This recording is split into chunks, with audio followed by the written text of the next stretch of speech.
Are we going to talk about how I'm a week late on this chapter review? Absolutely not. What we are going to do is talk about how BACHIRA probably now has the best celebration in all of Blue Lock. What's going on, everyone? It's Animasu, and once again, sorry for going off the grid. I'm just fighting against my body on some Sukuna type shit. You saw the JJK Season 3 trailer. This upload is just to keep the catalog of chapters on my channel consistent, but don't worry, the chapter 316 overview will drop in a few hours still. Anyways, like I said, today I will be going over last week's Blue Lock chapter with you all, chapter 315, titled What the Hell. If you want to stay up to date with my content and support the channel, please take a moment to click that subscribe button and turn on notifications so you don't miss a thing. Also, if you'd like to interact directly with me or other members of the community, make sure to drop a comment below with your thoughts or check out my community Discord, also linked down below. Without any more yapping though, let's get right into it.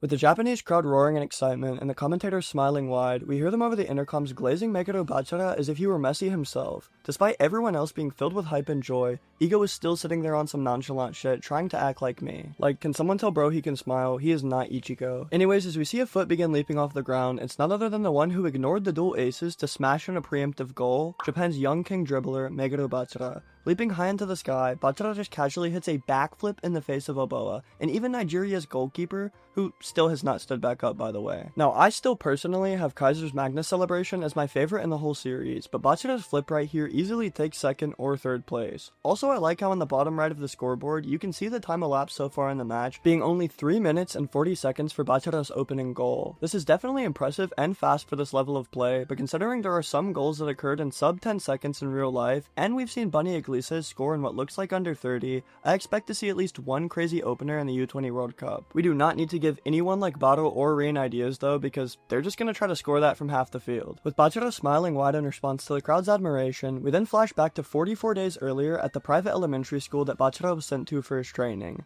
As the kids surround him in a circle and excitedly cheer out, asking him to teach them about soccer, he happily obliges, starting with kick-ups. He drops the ball to his foot and sings out that it's as simple as hitting it with the top of your foot, showing them a demonstration as he just says, like this. Obviously the children all fail and go on to whine about how hard and annoying it is, but BACHIRA tries to encourage them by telling them to imagine that they were playing and simply just feel it in their bodies. Yeah, easy enough, right? Bro's really talking about some just feel it as if he's selling yoga classes or something. Like, come on now. The kids try again and of course fail even more, because just feeling it and doing things like this is not enough to help a child learn something. As BACHIRA scratches at his head in confusion, he starts to realize that some things which are obvious to him are not obvious to others, which of course applies to children who have never played the sport even more so. BACHIRA then proceeds to try to break it down into an easier 3-step process for them, this time along with a demonstration. You simply drop the ball onto your preferred foot, kick it back up, and finally catch it in your hands. The kids go on to try this technique and at least have some success this time, seeming to have a far more fun and enjoyable experience. BACHIRA encourages them all to try to add more kick-ups before they catch it as they get the hang of it, and one kid even starts using his knees already. We got Project BACHIRA already in the making, and bro's not even in his 20s yet, but hey, I would make my kid into a mini Lamine Yamal if I had one, so fair game. With BACHIRA finally understanding the core of Ego's letter to him, he realizes what he meant by learn by teaching.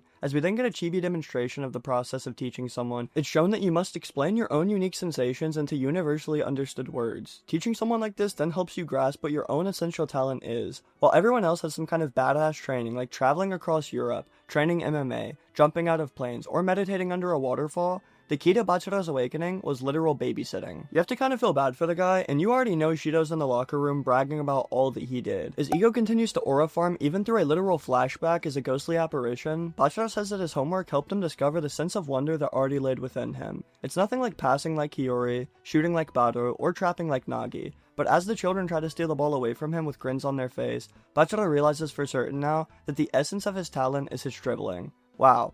Who could have guessed? As we flash back to the present, BACHIRA holds up a peace sign to the Japanese crowd as he proudly declares that he will make this dribbling his ego and become the #1 player in the U20 category. The first thing I find interesting is how different BACHIRA and Isagi are able to conceptualize their talents and future goals, because while Isagi has continuously understood the evolving blueprints of his success, BACHIRA has just now figured out that dribbling is the core of his ego. That's a genius for ya. Despite that, Isagi continuously craves and states that he wants to be the best in the entire world, while BACHIRA has only set his sights on the foreseeable foreseeable future, the U20 category. Also, Onazi is just standing there, still starstruck by the blue lockers with a huge smile on his face. He just stands there staring at BACHIRA while openly saying that he rules and is incredible. I admire how upbeat and filled with passion Onazi is, but could we at least translate that into some goals maybe? Bro's out here fangirling mid-match like he's in the audience, and not the opposing team's much-needed ace. The other members of Team Nigeria seem far more ready as Kuso, Bello, and Oboa all prepare themselves for the next clash. As Onazi once again tells them all to trust in him completely, the match restarts with Onazi kicking off the ball to his right-hand man and captain, Kuso.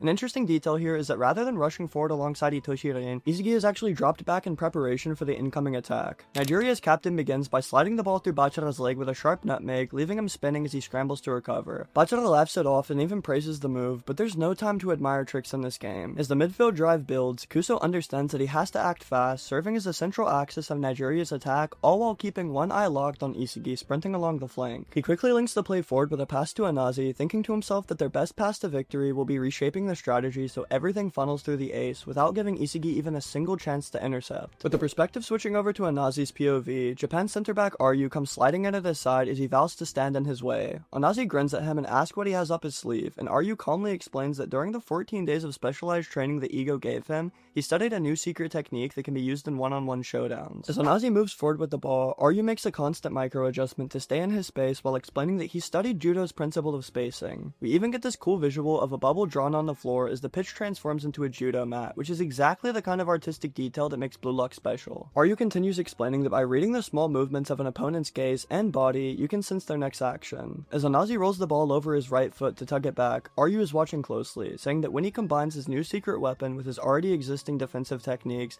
he becomes an impassable embodiment of martial arts. Onazi tries to sprint away, using his left foot to lead with the ball, but RU keeps up perfectly, spacing himself in a way that limits every option towards the goal box. The two even leave behind speed mirages as they stare each other down, and once again, the artistic details are just so peak. With Onazi smirking and admitting he probably will not get past RU through brute force, he decides to send the pass over to Kuso while asking him to create an idea to push them forward. But because Kuso had to stretch far to reach the pass, Nico takes advantage and slides in at his back, poking the ball away with his foot. Catching the captain completely off guard, Nico tells him that he's the one who needs to be crushed as we see Kuso sweating for real. He cannot move Nico even an inch, realizing that somehow the short 16-year-old is outmuscling him. Yep, you heard that right. The 5'8" teenager is physically overpowering Nigeria's captain, which might be the craziest feat of the match so far. Forget the U20 World Cup, we need to get this boy into the UFC ASAP. We then get an x-ray look at Nico's insanely built physique while Ego's note to him plays out. Nico, your brain is exceptional. Build yourself a body to match. Yep, apparently it was really that simple, because while planting his arm on Kuso's shoulder to keep him from turning,